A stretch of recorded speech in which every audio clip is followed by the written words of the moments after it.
আসসালামু আলাইকুম। আমি আব্দুল্লাহ রাকিব, পোশাক শিল্পের সাথে প্রায় ৩২ বছর ধরে জড়িত। আর বিজিএমের সাথে ২০০৮ থেকে প্রায় ১৭ বছরের পথ চলা। আমি আমার বিভিন্ন নেতৃত্বের সাথে কাজ করেছি।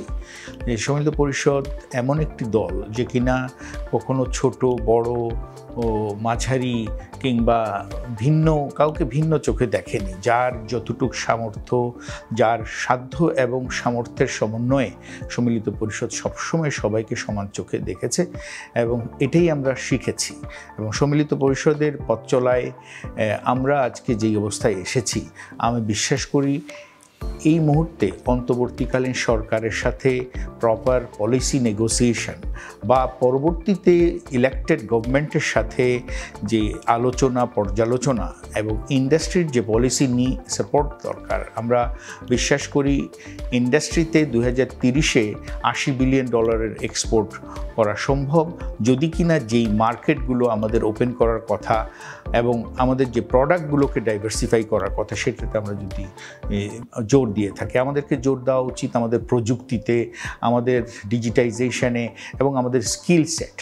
আমরা ম্যানমেড ফাইবারে আমাদের টেকনোলজিতে অনেক পিছিয়ে আছি। আমরা বিশ্বাস করি বিদেশি এফডিআই কিংবা আমাদের যে টেকনোলজি পার্টনারশিপের মাধ্যমে আমাদের এই এরিয়াগুলোতে আমরা প্রোডাক্ট ডেভেলপমেন্ট এবং মিড লেভেল ম্যানেজমেন্টের যে capacity, technical capacity in terms of process development, in terms of adaptation towards fourth industrial revolution, industrial আমাদের ওয়েজ ভার্সেস প্রোডাক্টিভিটি কার্ভের যে ব্যালেন্সিং, ইন্ডাস্ট্রিয়াল রিলেশনশিপে লেবার ইন্ডেক্স কাজ না করলে যে চ্যালেঞ্জের মোকাবেলা আমাদের করতে হবে, এগুলোতে অনেক এক্সটেন্সিভ কাজ করার সুযোগ রয়ে গেছে এবং এগুলো করতে পারলেই আমরা 2030-এ ম্যানমেড ফাইবার ফ্রন্টে যেমন গ্রো করব, একই সাথে কটন এবং ডাইভার্সিফাইড কটন প্রসেসেও আমরা গ্রো করব। আমি বিশ্বাস করি পলিসি সাপোর্ট এবং ইনসেন্টিভটাকে রিডিজাইন করা এবং এনবিআর এবং মিনিস্ট্রি অফ ফাইন্যান্স, বাংলাদেশ ব্যাংকের মুদ্রানীতিতে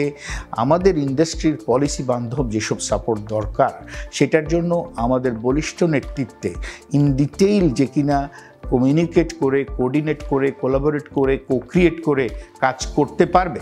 এটা গভর্নমেন্ট ফ্রন্টলাইনে হোক, ব্র্যান্ড ফ্রন্টলাইনে হোক, এটা ডেভেলপমেন্ট ফ্রন্টলাইনে হোক, আমাদের যে প্রয়োজনীয়তা, আমাদের যে চাহিদা, আমাদের যে অ্যাকসেপ্টেন্স, সেটাকে সব জায়গায় নেগোশিয়েট করতে জানতে হবে। এলডিসি গ্র্যাজুয়েশন সামনে, আমরা ভুলে গেলে চলবে না। জিএসপি প্লাসের যে প্রিরিকুইজিট, সেটাকে আমাদের এভেইল করতে হবে। আদারওয়াইজ পিআরআইয়ের যে একটা রিসার্চ, সে অনুযায়ী প্রায় $4 থেকে $5 বিলিয়ন বিজনেস শর্টফল আসতে পারে।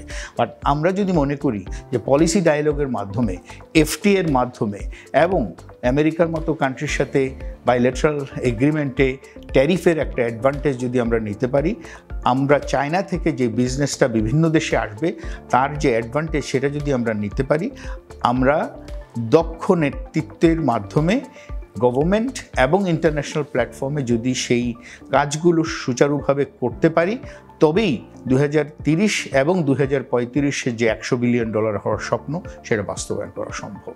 একটা কথা ভুলে গেলে চলবে না, যে শিশু হাঁটতে জানে না তাকে দৌড়তে বলাটা স্বাভাবিক কোনো কথা না। আমরা এখানে সবসময় একটা বৈরী মনোভাব দেখি সরকারের কিংবা ইভেন কাস্টমারদের, যে যারা এসএমই আছে তাদেরকে একটা এক্সট্রা কেয়ার বা তাদের যে একটা স্পেশাল নিড, সেটাকে সাপোর্ট করার মাইন্ডসেট না ব্যাংকারের আছে, না সরকারের আছে, না ব্র্যান্ড পার্টনারদের আছে। আমি বিশ্বাস করি যে এখন একটা সময় এসেছে যেখানে এসএমই ফাউন্ডেশন করার সময় এসে গেছে এবং এসএমইদেরকে যদি ইনকিউবিক সাপোর্ট আমরা না দেই, যেই গাছ, যেই স্যাপলিং, যার সাপোর্ট দরকার, তাকে যদি আমি সময়তে পানি না দেই, কাঠি না দেই, সে কিন্তু বাড়বে না। এবং একটা অর্গানিক গ্রোথ, যে কিনা আজকে 20 লাইনের ফ্যাক্টরি, সেই কিন্তু 10 বছর পরে 200 লাইনের ফ্যাক্টরি হয়েছে, 20 বছর পরে আরও বড় ডাইভার্সিফাইড ইনভেস্টেড গ্রুপ হয়েছে এবং হবে।